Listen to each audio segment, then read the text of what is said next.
അവിടെ മെമ്പറിൽ ഇങ്ങനെ കയറുന്ന സമയത്ത്, ഓരോ ചവിട്ടുപടിയും വെക്കുന്ന സമയത്ത് ഓരോ ആമീൻ പറയുകയാണ്. അല്ലാഹുവിന്റെ റസൂൽ 3 പ്രാവശ്യം ഇങ്ങനെ ചവിട്ടടി വെച്ച സമയത്ത് 3 പ്രാവശ്യം ആമീൻ പറയുകയാണ് ഹബീബായ തങ്ങൾ. ഈ സംഭവം സ്വഹാബിമാർ കേൾക്കുകയാണ്. എന്നുമില്ലാത്ത ഒരു ആമീൻ പറച്ചിൽ ഹബീബായ തങ്ങൾ എന്താണ് ഇന്ന് നടത്തിയത് എന്ന് പല സ്വഹാബിമാരുടെ മനസ്സിലും വല്ലാത്തൊരു വിഷമം തുടങ്ങിപ്പോയി. അങ്ങനെ ഹബീബായ സല്ലല്ലാഹു അലൈഹി വസല്ലം തങ്ങളുടെ സുന്ദരമായ ഖുതുബ കഴിഞ്ഞ് അവിടുന്ന് ഹബീബായ സല്ലല്ലാഹു അലൈഹി വസല്ലം തങ്ങളുടെ നമസ്കാരവും കഴിഞ്ഞ് വെള്ളിയാഴ്ച ഖുതുബയും നമസ്കാരവും കഴിഞ്ഞ് ഹബീബായ തങ്ങളുടെ സ്വഹാബിമാർക്കിടയിൽ ഇരിക്കുന്ന സമയത്ത് അവിടുന്ന് ഹബീബായ തങ്ങളോട് അവിടുത്തെ സ്വഹാബിമാർ ചോദിക്കുകയാണ്, യാ റസൂലല്ലാഹ്, ഹബീബായ തങ്ങളെ, എന്നുമില്ലാത്ത ഒരു വെള്ളിയാഴ്ചയിൽ പതിവില്ലാത്ത ഒരു 3 ആമീൻ ഇന്ന് നിങ്ങൾ പറഞ്ഞിട്ടുണ്ടായിരുന്നല്ലോ. എന്താണ് അതിന്റെ സംഭവം? എന്താണ് അതിന്റെ കാരണം? എന്താ? നിങ്ങൾ ഖുതുബക്ക് വേണ്ടി കയറുന്ന സമയത്ത് ഒരു 3 ആമീൻ പറഞ്ഞിട്ടുണ്ടായിരുന്നല്ലോ. എന്താണ് അതിന്റെ കാരണം എന്ന് അവിടുന്ന് സ്വഹാബിമാർ ചോദിക്കുമ്പോ ആദരവായ പ്രവാചകനെ മുഹമ്മദ് മുസ്തഫ സല്ലല്ലാഹു അലൈഹി വസല്ലം തങ്ങൾ അവിടുന്ന് സ്വഹാബിമാർക്ക് പഠിപ്പിച്ചു കൊടുക്കുകയാണ്. സ്വഹാബാ, ഞാൻ ഖുതുബ നിർവഹിക്കാൻ വേണ്ടി മിമ്പറിൽ കയറുന്ന സമയത്തുണ്ടല്ലോ, മുഖറബുൽ അംലാഖ് ജിബ്രീൽ അലൈഹിസ്സലാത്തു വസ്സലാം ആകാശവിമാനങ്ങൾ പിളർത്തിക്കൊണ്ട് അല്ലാഹുവിൽ നിന്നുള്ള 3 ദുആയുമായി മുഖറബുൽ അംലാഖ് ജിബ്രീൽ അലൈഹിസ്സലാത്തു വസ്സലാം എന്റെ അടുക്കലേക്ക് വരികയാണ്. സ്വഹാബാ, ഞാൻ ഇങ്ങനെ മിമ്പറിൽ കയറുന്ന സമയത്ത് 3 ദുആയുമായി ജിബ്രീൽ അലൈഹിസ്സലാത്തു വസ്സലാം എന്റെ അടുക്കലേക്ക് വരികയാണ്. എന്നിട്ട് അവിടുന്ന് ജിബ്രീൽ അലൈഹിസ്സലാത്തു വസ്സലാം എന്നോട് പറയുകയാണ്, യാ റസൂലല്ലാഹ്, ഹബീബായ തങ്ങളെ, ഞാനൊരു 3 ദുആ ചെയ്യുകയാണ് ഹബീബേ.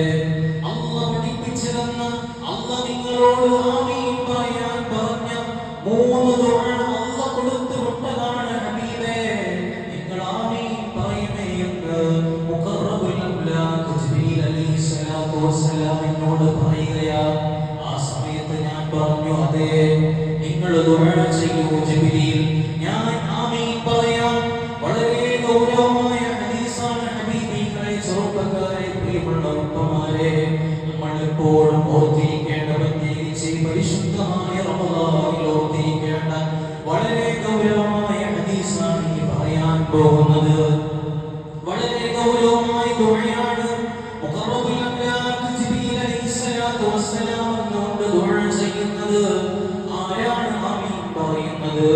ഈ ലോകത്തിന്റെ പടക്കാൻ കാരണക്കാരായ അഷ്റഫുൽ ഖൽഖ് ത്വാഹ റസൂലുള്ളാഹി സ്വല്ലല്ലാഹു അലൈഹി വസല്ലം തങ്ങളാണ് ആമീൻ പറയുന്നത്. അപ്പോൾ ആ ദുആയുടെ മഹത്വം, അതിന്റെ ഗൗരവം എത്രത്തോളം ഉണ്ട് എന്ന് നമുക്ക് ഓരോരുത്തർക്കും ഊഹിച്ചാൽ മനസ്സിലാകുന്നതാണ്. ഹബീബികളെ, അവിടുത്തെ അല്ലാഹുവിന്റെ റസൂൽ പറയുകയാണ്, സ്വഹാബാ, ഞാൻ മിമ്പറിന്റെ 1ാമത്തെ പടിയിൽ ചവിട്ടുന്ന സമയത്തുണ്ടല്ലോ, ഞാൻ മിമ്പറിൽ കയറുന്ന സമയത്ത് ആദ്യമായി കൊണ്ട് മുഖറബുൽ അംലാഖ് ജിബ്രീൽ അലൈഹിസ്സലാത്തു വസ്സലാമിന്റെ അരികിൽ വന്നുകൊണ്ട് ദുആ ചെയ്യുകയാണ്, യാ റസൂലല്ലാഹ്, നിങ്ങളുടെ പേരിൽ സ്വലാത്ത് ചൊല്ലിയും നിങ്ങളുടെ പേര് പറഞ്ഞുകൊണ്ട്, യാ റസൂലല്ലാഹ്, ഒരു സദസ്സിൽ നിങ്ങളുടെ പേര് പറഞ്ഞുകൊണ്ട് സ്വലാത്ത് ചൊല്ലാത്ത മനുഷ്യരുണ്ടല്ലോ, നിങ്ങളുടെ പേര് പറഞ്ഞുകൊണ്ട് സ്വലാത്ത് ചൊല്ലാത്ത മനുഷ്യരുണ്ടല്ലോ, അവൻ അല്ലാഹുവിന്റെ റഹ്മത്തിൽ നിന്ന് വിദൂരത്താവട്ടെ എന്ന് മുഖറബുൽ അംലാഖ് ജിബ്രീൽ അലൈഹിസ്സലാത്തു വസ്സലാം 1ാമതായി കൊണ്ട് ദുആ ചെയ്യുകയാണ്. അതിനാണ് ഞാൻ 1ാമതായി ആമീൻ പറഞ്ഞത്. എന്താണ് ആ ദുആയുടെ ഗൗരവം? ഒരു മനുഷ്യന്റെ മുമ്പിൽ വെച്ച്, അല്ലെങ്കിൽ ഒരു സദസ്സിൽ വെച്ച് അല്ലാഹുവിന്റെ റസൂലിന്റെ പേര് പറഞ്ഞ് മുഹമ്മദ് സല്ലല്ലാഹു അലൈഹി വസല്ലം തങ്ങൾ എന്ന് മുഹമ്മദ് എന്ന് പേര് പറഞ്ഞു കഴിഞ്ഞാൽ സ്വലാത്ത് ചെല്ലാൻ മടിയുള്ളവരാണോ ഹബീബേ നിങ്ങൾ? പ്രിയപ്പെട്ട ചെറുപ്പക്കാരാ, അല്ലാഹുവിന്റെ റസൂലിന്റെ പേര് കേൾക്കുന്ന സമയത്ത് സ്വലാത്ത് ചെല്ലാൻ നിനക്ക് മടിയാണോടാ? എന്നാൽ നീ അല്ലാഹുവിന്റെ റഹ്മത്തിൽ നിന്ന് വിദൂരത്താണെന്ന് ആദരവായ പ്രവാചകനെ നബി മുഹമ്മദ് മുസ്തഫ സല്ലല്ലാഹു അലൈഹി വസല്ലം അല്ലാഹുവിന്റെ റസൂലാണ് ആമീൻ പറഞ്ഞത്.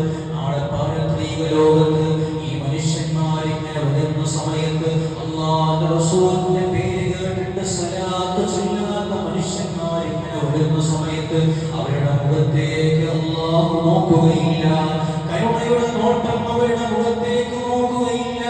അല്ലാഹു അവരെ പരിഗണിക്കുകയില്ല എന്ന് ആദരവായ പ്രവാചകനെ നബി മുഹമ്മദ് മുസ്തഫ സല്ലല്ലാഹു അലൈഹി വസല്ലം. അതിനാണ് ഞാൻ ഒന്നാമതായി കൊണ്ട് ആമീൻ പറഞ്ഞത്. രണ്ടാമതായി കൊണ്ട് ഹബീബായ തങ്ങൾ പറയുകയാണ് സ്വഹാബാ, ഞാൻ രണ്ടാമതായി കൊണ്ട് മിമ്പറിൽ കയറുന്ന സമയത്ത് രണ്ടാമത്തെ പടി ഞാൻ ചവിട്ടുന്ന സമയത്ത് ജിബ്രീൽ അലൈഹിസ്സലാത്തു വസ്സലാമിനോട് ദുആ ചെയ്യുകയാണ്. യാ റസൂലല്ലാഹ്, മാതാപിതാക്കളെ വിഷമിപ്പിച്ച ആളുകളുണ്ടല്ലോ, മാതാപിതാക്കളെ ബുദ്ധിമുട്ടിക്കുന്ന ആളുകളുണ്ടല്ലോ. അല്ലാഹുവിന്റെ പരിശുദ്ധമായ ഖുർആനിൽ പറഞ്ഞിട്ടുണ്ട്, പൊന്നുമോനെ നീ നിന്റെ മാതാപിതാക്കളോട്, നിന്റെ ഉപ്പയോട്, നിന്റെ ഉമ്മയോട് എന്ന വാക്ക് പോലും, അയ്യേ എന്ന വാക്ക് പോലും നീ അവരോട് പറയരുതേ. അവരെ ആട്ടരുത് എന്നല്ല പറഞ്ഞത്, അവരെ ശ്രമിക്കരുത് എന്നല്ല പറഞ്ഞത്. അവരോട് അയ്യേ എന്നുള്ള വാക്ക് പോലും അവരോട് നീ പറയാൻ പാടില്ല എന്ന് പറഞ്ഞതായ ഒരു മുസ്ലിമിനെ സംബന്ധിച്ചിടത്തോളം അവന്റെ ഉമ്മ ഉപ്പ എന്നുള്ളത് അവന് കിട്ടിയ വല്ലാത്തൊരു നിധിയാണ്. അങ്ങനത്തെ നിധികളായ ആ രണ്ട് സാധുക്കളായ മനുഷ്യരുണ്ടല്ലോ, ആ മനുഷ്യരെ ദുനിയാവിൽ വെച്ച് ബുദ്ധിമുട്ടിക്കുന്ന ആളുകൾ, വിഷമിപ്പിക്കുന്ന ആളുകൾ, ഒരു വാക്കുകൊണ്ടോ പ്രവൃത്തി കൊണ്ടോ വിഷമിപ്പിച്ച ആളുകളുണ്ടല്ലോ. പൊന്നുമോനെ, അല്ലാഹുവിന്റെ റസൂലായ സല്ലല്ലാഹു അലൈഹി വസല്ലം തങ്ങളാണ് ആമീൻ പറയുന്നത്. അവനിക്ക് അല്ലാഹുവിന്റെ റഹ്മത്തിൽ നിന്ന് വിദൂരത്താണ്, അവനെ അല്ലാഹുവിന്റെ റഹ്മത്തിൽ നിന്ന് വിദൂരത്താക്കട്ടെ എന്ന് ജിബ്രീൽ അലൈഹിസ്സലാത്തു വസ്സലാം ദുആ ചെയ്യുമ്പോൾ ഹബീബായ തങ്ങൾ പറയുകയാണ് ആമീൻ. ഒരു മനുഷ്യൻ തന്റെ മാതാപിതാക്കളെ ബുദ്ധിമുട്ടിച്ചു കഴിഞ്ഞാൽ അവന് നാളെ പരലോകത്ത് വെച്ച് അല്ലാഹുവിനെ കണ്ടുമുട്ടുമ്പോ യാതൊരുവിധ കരുണയും യാതൊരുവിധ സഹതാപവും അല്ലാഹുവിന്റെ അടുക്കൽ നിന്ന് ഈ മനുഷ്യനുണ്ടാവുകയില്ല എന്ന് ആദരവായ പ്രവാചകനെ നബി മുഹമ്മദ് മുസ്തഫ സല്ലല്ലാഹു അലൈഹി വസല്ലം നമ്മളെയൊക്കെ കാത്തുരക്ഷിക്കട്ടെ. പൊന്നുമോനെ, പ്രിയപ്പെട്ട സഹോദരാ, നീ നിന്റെ വീട്ടിലേക്ക് കയറി ചെല്ലുന്ന സമയത്ത് നമ്മളൊക്കെ മനുഷ്യന്മാരാണ്. ജീവിതത്തിന്റെ ഏതെങ്കിലും ഒരു സമയത്ത് നമ്മുടെ മാതാപിതാക്കൾക്ക് വല്ല പ്രയാസവും നമ്മുടെ ഭാഗത്ത് ഉണ്ടായിട്ടുണ്ടെങ്കിൽ ഇന്ന് നീ വീട്ടിലേക്ക് കയറി ചെല്ലുന്ന സമയത്ത് നിന്റെ പ്രിയപ്പെട്ടതായ ഉമ്മയുടെ കൈ പിടിച്ചുകൊണ്ട്, നിന്റെ പ്രിയപ്പെട്ടതായ ഉമ്മയുടെ കൈ പിടിച്ചുകൊണ്ട്, ഉമ്മ ഉപ്പ എന്റെ ഭാഗത്ത് നിന്ന് വല്ല പ്രശ്നങ്ങളും പ്രയാസങ്ങളും നിങ്ങൾക്ക് ഉണ്ടായിട്ടുണ്ടെങ്കിൽ നിങ്ങൾ എനിക്ക് പൊരുത്തപ്പെട്ട് തരണേ എന്ന് നമ്മൾ പറയണേ സഹോദരാ. ഇനി ഉമ്മയും ഉപ്പയും മരണപ്പെട്ട ആളുകളാണെങ്കിൽ ചെല്ലടാ, പള്ളിക്കാട്ടിലേക്ക് ചെല്ലടാ. നിന്നെ കാത്തുകൊണ്ട് പള്ളിക്കാട്ടിൽ 6 അടി മണ്ണിൽ കാത്തിരിപ്പുണ്ട്. ആ മീസാൻ കല്ലിലൊന്ന് പിടിച്ചുകൊണ്ട് അവർക്ക് വേണ്ടി ഒരു ഫാത്തിമയും യാസീനും ഓതിക്കൊണ്ട് അവരോട് പറയണേ ഉമ്മ, നിങ്ങളുടെ ജീവിതത്തിൽ ഞാൻ നിങ്ങൾക്ക് വല്ല പ്രയാസങ്ങളും അനുഭവിപ്പിച്ചിട്ടുണ്ടെങ്കിൽ നിങ്ങൾ എനിക്ക് പൊരുത്തപ്പെട്ട് തരണേ ഉമ്മ. ഒരു പക്ഷേ നാളെ പരലോകത്ത് വെച്ച് നമ്മളെ കാണുന്ന സമയത്ത് നമുക്ക് പൊരുത്തപ്പെട്ട് തന്നേക്കാം. അല്ലാഹു നമുക്കൊക്കെ തൗഫീഖ് നൽകി അനുഗ്രഹിക്കട്ടെ. അല്ലാഹു നമുക്ക് ഈമാൻ നൽകി അനുഗ്രഹിക്കട്ടെ. മാതാപിതാക്കളുടെ തൃപ്തി കിട്ടുന്ന സ്വാലിഹീങ്ങളായ മക്കളുടെ കൂട്ടത്തിൽ അല്ലാഹു നമ്മെ ഉൾപ്പെടുത്തി അനുഗ്രഹിക്കട്ടെ. പ്രിയമുള്ള മുഅ്മിനീങ്ങളെ, മൂന്നാമതായി കൊണ്ട് ഹബീബായ സല്ലല്ലാഹു അലൈഹി വസല്ലം തങ്ങൾ അവിടുന്ന് സ്വഹാബിമാർക്ക് പഠിപ്പിച്ചു കൊടുക്കുകയാണ്. സ്വഹാബാ,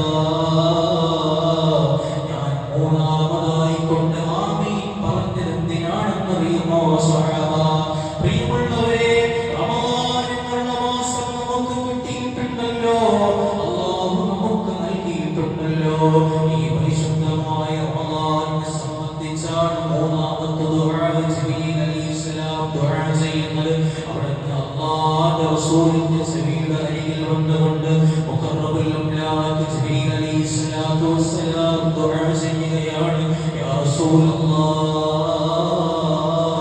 ഒരു മനുഷ്യന് പരിശുദ്ധമായ റമളാൻ അല്ലാഹു നൽകി.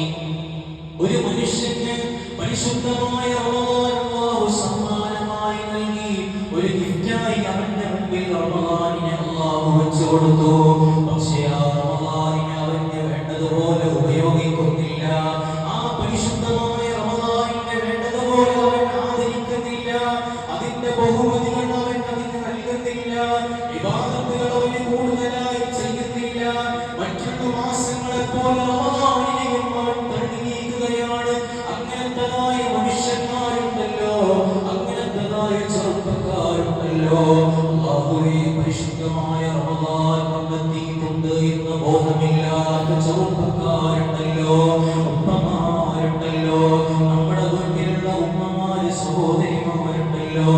അല്ലാഹുവിന്റെ റസൂൽ സ്വഹാബിമാർക്ക് പഠിപ്പിച്ചു കൊടുക്കുകയാണ്, സ്വഹാബാ, ജിബ്രീൽ അലൈഹിസ്സലാത്തു വസ്സലാം എന്നോട് ദുആ ചെയ്യുകയാണ്, യാ റസൂലല്ലാഹ്, റമളാൻ കഴിഞ്ഞിട്ട് പോലും, റമളാൻ വന്നെത്തിയിട്ട് പോലും പാപം പൊറുക്കാത്ത, റമളാൻ കൊണ്ട് വിജയിക്കാത്ത ഒരു മനുഷ്യർക്ക് അല്ലാഹു നാശം കൊടുക്കട്ടെ. അല്ലാഹു അവന്റെ റഹ്മത്തിൽ നിന്ന്, അവന്റെ കാരുണ്യത്തിൽ നിന്ന് ആ മനുഷ്യനെ അല്ലാഹു ദൂരത്താക്കട്ടെ. നാളെ പരലോകത്ത് അവനെ അല്ലാഹു കരുണയുടെ നോട്ടം നോക്കാതിരിക്കട്ടെ എന്ന് ആദരവായ പ്രവാചകനോട് ജിബ്രീൽ അലൈഹിസ്സലാത്തു വസ്സലാം ദുആ ചെയ്യുമ്പോൾ അവിടുന്ന് ഹബീബായ തങ്ങളാണ് പറയുന്നത്, ആമീൻ. പ്രിയമുള്ളവരെ, എന്തൊരു വല്ലാത്ത ഹദീസാണിത്. നമുക്ക് റമളാൻ എന്ന് പറയുന്ന പരിശുദ്ധമായ മാസം നമുക്ക് കിട്ടിയിട്ടുണ്ട്. അതിന് വേണ്ടതുപോലെ ഉപയോഗിക്കൽ നമ്മുടെ കടമയാണ്. ഈ ഓരോരുത്തരുടെയും കടമയാണ്, എന്റെയും നിങ്ങളുടെയും കടമയാണ്. അല്ലാഹു നമ്മുടെ മുമ്പിൽ പിറന്നു പരിശുദ്ധമായ റമളാൻ. കഴിഞ്ഞ കൊല്ലം നമ്മുടെ കൂടെ ഉണ്ടായിരുന്ന ഈ റമളാനെ പോലെ കഴിഞ്ഞ വർഷവും റമളാൻ കഴിഞ്ഞു പോയി. അതിൽ നമ്മുടെ കൂടെ ഉണ്ടായിരുന്ന എത്രയോ ആളുകൾ ഇന്ന് ആരണികളിലാണ്. അവർക്കൊന്നും കിട്ടാത്ത സൗഭാഗ്യമാണ് അല്ലാഹു നമുക്ക് നൽകിയത്. അത് വേണ്ടതുപോലെ ഉപയോഗിക്കൽ എന്റെയും നിങ്ങളുടെ പേരും നിർബന്ധമാണ്. അല്ലാഹു നമുക്ക് തൗഫീഖ് നൽകി അനുഗ്രഹിക്കട്ടെ. അല്ലാഹു നമുക്ക് അതിനുള്ള ആഫിയത്ത് നൽകി അനുഗ്രഹിക്കട്ടെ. മറ്റുള്ള ഇബാദത്തുകൾ പോലെയല്ല റമളാൻ. റമളാനിലെ നോമ്പ് മറ്റുള്ള ഇബാദത്തുകൾ പോലെയല്ല, നിസ്കാരത്തെ പോലെയല്ല, ഹജ്ജ് പോലെയല്ല, സകാത്ത് പോലെയല്ല, ഖുർആൻ പാരായണം പോലെയല്ല. കാരണം അല്ലാഹു റബ്ബ് സുബ്ഹാനഹു വ തആല നമുക്ക് പഠിപ്പിച്ചു തരികയാണ്, അസ്സൗമു ലീ വ അന അജ്സീ ബിഹി. നോമ്പ് എനിക്കുള്ളതാണ്, അതിന്റെ പ്രതിഫലം നൽകുന്നതും ഞാനാണ്. എന്തേ അല്ലാഹു അങ്ങനെ പറയാൻ കാരണം? മറ്റുള്ള ഇബാദത്തിനെല്ലാം അല്ലാഹു തന്നെയല്ലേ പ്രതിഫലം നൽകുന്നത്. പിന്നെ എന്തിനാണ് നോമ്പിന്റെ മാത്രം ഇത്ര പൊക്കി പറയാനുള്ള കാരണം? ഹബീബായ തങ്ങൾ പറയുകയാണ്, നോമ്പ് എന്നുള്ളത് അല്ലാഹുവും അവന്റെ അടിമയും തമ്മിലുള്ള ഒരു രഹസ്യമായ ഇബാദത്താണ്. ഒരു മനുഷ്യനെ ഒരു നിലക്ക് നോക്കിക്കഴിഞ്ഞാൽ അവൻ നോമ്പുകാരനാണോ അല്ലേ എന്ന് നമുക്ക് പറയാൻ കഴിയില്ല. ഒരു മനുഷ്യൻ ഇങ്ങനെ വരുന്ന സമയത്ത് നമുക്ക് ഒറ്റടിക്ക് പറയാൻ കഴിയില്ല അവൻ നോമ്പുകാരനാണോ അല്ലേ എന്ന്. കാരണം നോമ്പ് എന്നുള്ളത് അവന്റെ ഉള്ളിൽ അടങ്ങിയിരിക്കുന്ന ഒരു ഇബാദത്താണ്. പക്ഷേ നിസ്കരിക്കുന്ന ഒരാളെ പറ്റി അവൻ നിസ്കരിക്കുകയാണ്, അല്ലെങ്കിൽ ഖുർആൻ ഓതുന്ന ഒരാളെ പറ്റി നമുക്ക് അവൻ ഖുർആൻ ഓതുകയാണ്, അല്ലെങ്കിൽ ഹജ്ജിന് ഇഹ്റാം ചെയ്ത ഒരാളെ പറ്റി അവൻ ഹജ്ജിന് വേണ്ടി തയ്യാറായി നിൽക്കുകയാണെന്നൊക്കെ നമുക്ക് പറയാം. പക്ഷെ ഒരു മനുഷ്യനെ കണ്ടു കഴിഞ്ഞാൽ അവൻ നോമ്പുകാരനാണോ അല്ലേ എന്ന് നമുക്ക് ഒറ്റടിക്ക് പറയാൻ കഴിയില്ല. അതുകൊണ്ടാണ് ഹബീബായ തങ്ങൾ പറഞ്ഞത്, നോമ്പ് എന്നുള്ളത് അല്ലാഹുവും അവന്റെ അടിമയും തമ്മിലുള്ള ഒരു രഹസ്യമായ ഇബാദത്താണെന്ന് ഹബീബുനാ മുഹമ്മദ് മുസ്തഫ സല്ലല്ലാഹു അലൈഹി വസല്ലം. ആ രഹസ്യമായ ഇബാദത്ത് ചെയ്യുന്ന മനുഷ്യന്മാരുണ്ടല്ലോ, ആ രഹസ്യമായ ഇബാദത്ത് ചെയ്യുന്ന ആരാരും അറിയാതെ എത്രയോ ചാൻസ് അവന്റെ മുമ്പിലുണ്ട്. ആരാരും അറിയാതെ അവർക്ക് വേണമെങ്കിൽ ഭക്ഷണം കഴിക്കാം, അവർക്ക് വേണമെങ്കിൽ വെള്ളം കുടിക്കാം, രാവിലെ മുതൽ വൈകുന്നേരം വരെ പണി വലിച്ചെടുക്കുന്ന ആളുകൾ, കല്ല് ചുമക്കുന്ന ആളുകൾ, മറ്റുള്ളതായി പ്രയാസപ്പെടുത്തുന്ന ജോലികൾ ചെയ്യുന്ന ആളുകൾ, ദാഹിച്ച് വലഞ്ഞുകൊണ്ട് അവർക്ക് വേണമെങ്കിൽ ഒരു നമുക്ക് വെള്ളം വേണമെങ്കിൽ കുടിക്കാം.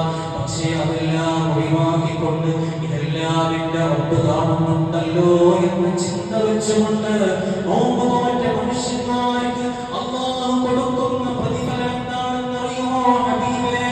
ആദരവായ പ്രവാചകൻ നബി മുഹമ്മദ് മുസ്തഫ സല്ലല്ലാഹു അലൈഹി വസല്ലം തങ്ങൾ പറയുകയാണ്, സ്വഹാബാ, നാളെ പാരത്രിക ലോകത്തുണ്ടല്ലോ, നാളെ പാരത്രിക ലോകത്ത് എല്ലാവരും മഹ്ശറിൽ ഇങ്ങനെ വിചാരണ ചെയ്യുന്ന സമയത്ത് ആദം നബി അലൈഹിസ്സലാത്തു വസ്സലാം മുതൽ അവസാനം സൂറത്ത് കാഹളത്തിൽ ഓതുന്ന സമയത്ത് ഏതൊരു കുട്ടിയാണോ പ്രസവിച്ചത്, ആ പ്രസവിച്ച കുട്ടി വരെ എല്ലാ ജീവജാലങ്ങളും മഹ്ശറയിൽ ഇങ്ങനെ ഒരുമിച്ച് കൂടി നിൽക്കുന്ന സമയത്ത് അതാ കുറച്ചാളുകൾ സ്വർഗത്തിന്റെ മതിൽക്കെട്ടിന്റെ അരികിലൂടെ, സ്വർഗത്തിന്റെ ആരാമങ്ങൾക്കിടയിലൂടെ പ്രകാശത്തിന്റെ ചിറകുകൾ വെച്ചുകൊണ്ട് ഒരു കൂട്ടം മനുഷ്യരിങ്ങനെ സ്വർഗീയ ആരാമങ്ങളിലൂടെ ഇങ്ങനെ പാറി നടക്കുമ്പോ സ്വർഗത്തെ കാക്കുന്ന മലക്ക് റിദ്വാൻ അലൈഹിസ്സലാത്തു വസ്സലാം അവരോട് ചോദിക്കുകയാണ്, മൻഹും യാ അയ്യുഹൽ മആശറൽ ഇൻസാൻ, നിങ്ങൾ ആരാണ് മനുഷ്യന്മാരെ? എല്ലാവരും അവിടെ വിചാരണ നടക്കുകയാണല്ലോ, എല്ലാവരുടെയും വിചാരണ മഹ്ശറിൽ നടക്കുകയാണല്ലോ. പിന്നെ ആദ്യമായി എങ്ങനെയാണ് നിങ്ങൾ ഇവിടെ എത്തിയത്?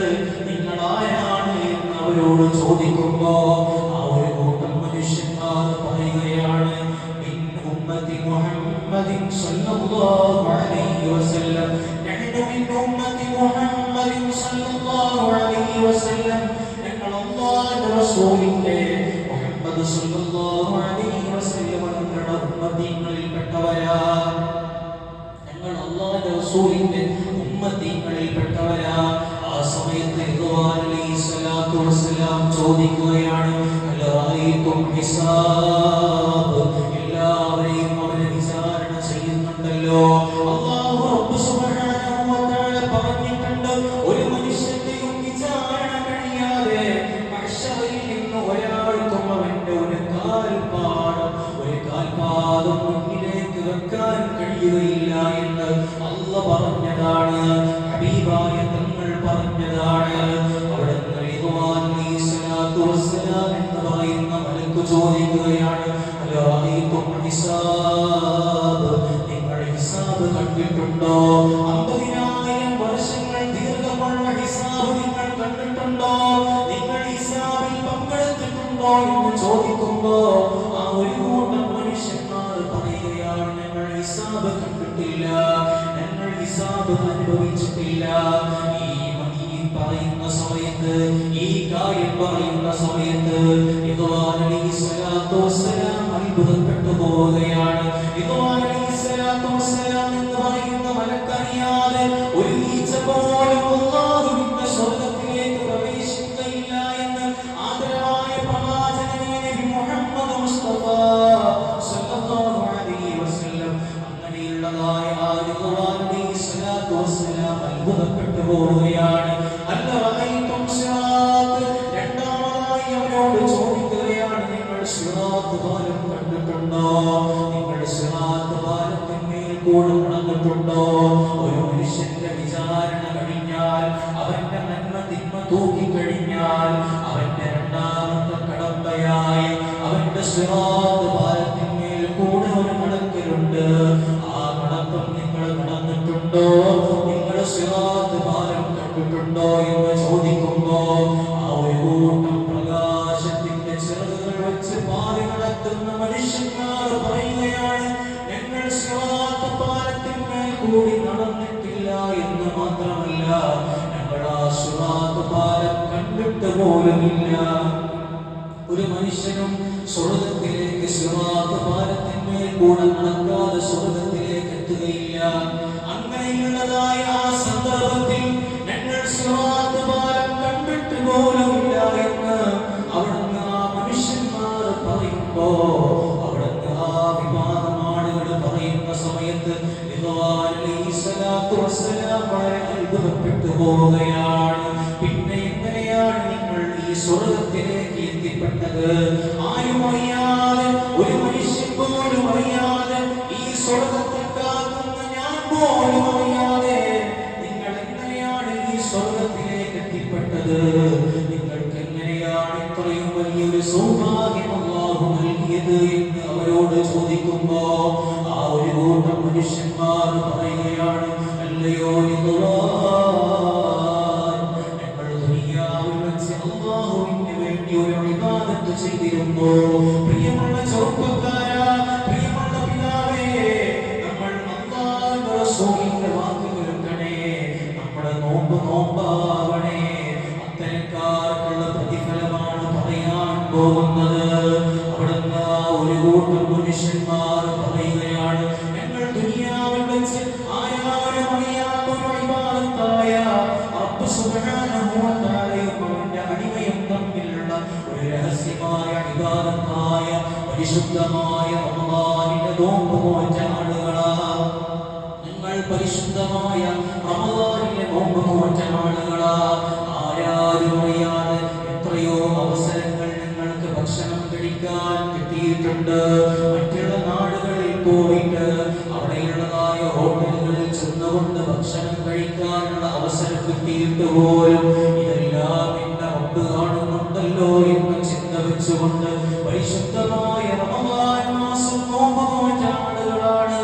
അത് കാരണത്താൽ ആരാരും അറിയാതെ, ഒരു മനുഷ്യ കുഞ്ഞു പോലും അറിയാതെ, ഒരു മലക്കുകൾ പോലും അറിയാതെ രഹസ്യമായി അല്ലാഹു തആല എല്ലാവരെയും വിചാരണ ചെയ്യുന്ന സമയത്ത് ആ മഹ്ശറയിൽ നിന്ന് ഞങ്ങളെ തെരഞ്ഞുപിടിച്ച് അല്ലാഹു തആല ഞങ്ങളെ സ്വർഗ്ഗത്തിലേക്ക് പ്രവേശിപ്പിച്ചതാണെന്ന് ആ ഒരു കൂട്ടം മനുഷ്യന്മാർ മറുപടി പറയുമെന്ന് ആദരവായ പ്രവാചകനെ നബി മുഹമ്മദ് മുസ്തഫ സല്ലല്ലാഹു അലൈഹി വസല്ലം അല്ലാഹു നമുക്ക് തൗഫീഖ്